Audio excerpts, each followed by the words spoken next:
Conquering English Conditionals, Inversion Done Right. Hello learners! Welcome back to our series on mastering English conditionals. Today, we'll venture into a commonly misunderstood area, inversion in conditional sentences.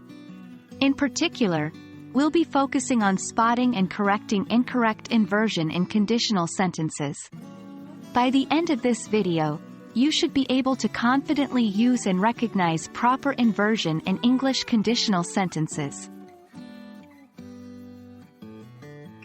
Before diving into the common mistakes, let's refresh our memories about what inversion in conditional sentences is.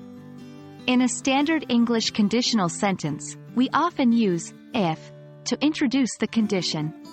Inversion is when we omit if and invert the subject and auxiliary verb. For example, if I had known, I would have come, becomes, had I known, I would have come. Simple, isn't it? But things can get tricky, which leads us to our next section. Now, let's tackle the common mistakes. Mistake 1. Using inversion in the main clause. Incorrect. Were I a bird, would I fly to the moon? Correct. Were I a bird, I would fly to the moon. Mistake 2. Using inversion with will and would. Incorrect. Would I be rich, I would travel the world. Correct. Were I rich, I would travel the world. Mistake 3. Using inversion in zero and first conditional sentences. Incorrect. Were it rain, I will stay at home. Correct. If it rains, I will stay at home. Mistake 4. Not inverting the auxiliary verb and subject in the conditional clause.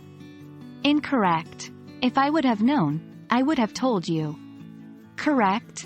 Had I known, I would have told you. Time to put theory into practice. Try to correct these sentences.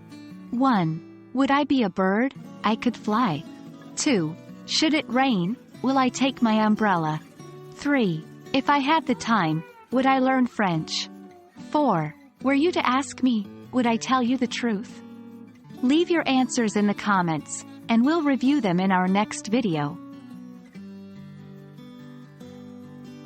There you have it. By paying attention to these common mistakes and their corrections, you'll be able to avoid incorrect inversion in conditional sentences. Remember, practice makes perfect.